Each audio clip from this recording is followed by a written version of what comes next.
ఆయన ఘనత కొరకు నా సర్వస్వం. జనవరి 7. యేసుతో సాన్నిహిత్యం. యేసు, ఫిలిప్పు, నేనెంతకాలము మీ యొద్ద ఉండినను నీవు నన్ను ఎరుగవా? యోహాను 14:9. ఇవి మందలింపు మాటలు కావు. ఈ మాటల్లో ఆశ్చర్యం కూడా లేదు. యేసు ఫిలిప్పును తనకు దగ్గరగా రమ్మని ఉత్తేజపరుస్తున్నాడు. అయితే వాస్తవానికి మనం సాన్నిహిత్యం పంచుకునే చివరి వ్యక్తి యేసు. పెంతెకొస్తుకు ముందు కూడా శిష్యులకు యేసు గురించి తెలుసు. ఆయన తమకు దయ్యాలను వెళ్ళగొట్టే శక్తినిచ్చాడని శిష్యులకు తెలుసు. లూకా 10:18-20 చూడండి. శిష్యులకు యేసుతో సాన్నిహిత్యం ఉంది. అయితే ఆ సాన్నిహిత్యం ఇంకా అధికం కావాలి.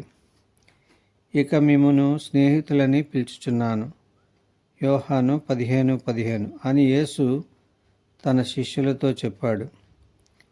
నిజమైన స్నేహం భూమి మీద చాలా అరుదుగా కనిపిస్తుంది. మనసులు కలిసిన స్నేహమే నిజమైన స్నేహం. హృదయాలు ఏకమైన స్నేహమే నిజమైన స్నేహం. ఆత్మలు మిళితమైన స్నేహమే నిజమైన స్నేహం. యేసుక్రీస్తుతో సన్నిహితమైన సంబంధం కలిగి ఉండడం కొరకే మన జీవితం ఉద్దేశించబడింది. ఆయనతో స్నేహం మన జీవితానుభవం కావాలి. మనము ఆయన నుండి ఆశీర్వాదాలు పొందుతున్నాం. ఆయన వాక్యాన్ని స్వీకరిస్తున్నాం. అయితే ఆయన మనకు నిజంగా తెలుసా? నేను వెళ్ళిపోవటం వలన మీకు ప్రయోజనకరం, యోహాను 16:7 అని యేసు శిష్యులతో చెప్పాడు.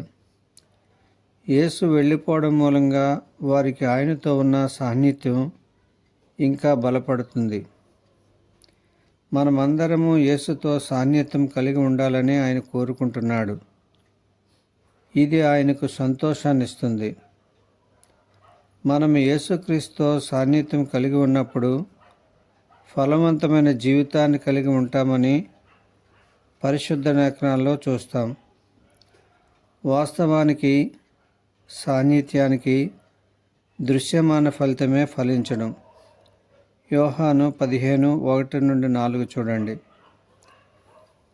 మనకు యేసుతో సాన్నిహిత్యం వచ్చినప్పుడు మనం ఒంటరి వారం కాదు. ఆయన జ్ఞానం మనకు కొదువు కాదు. ఆయన కనికరం మనకు తక్కువ కాదు. అప్పుడు మనము నిరంతరాయంగా మన హృదయాల్ని ఆయన ఎదుట కుమ్మరించగలం.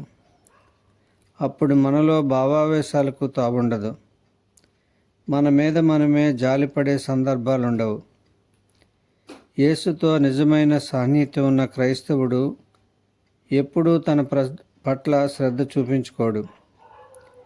యేసుకు నిజమైన స్నేహితుడిగా ఉన్న క్రైస్తవుని జీవిత వాంఛ తన జీవితాన్ని యేసుకు స్వాధీనపరచడమే. మన జీవితంలోని అన్ని రంగాలను మనం యేసుకు అప్పగించినప్పుడు ఈ ఫలితం సిద్ధిస్తుంది. యేసుతో సాన్నిహిత్యం ఉన్నవారికి ఆధ్యాత్మిక దృఢత్వాన్ని, అంతరంగ ప్రశాంతతను ఆయన అనుగ్రహిస్తాడు. ఈ రెండు సాన్నిహిత్యం వలన వనగూడే సుమధుర ఫలాలు.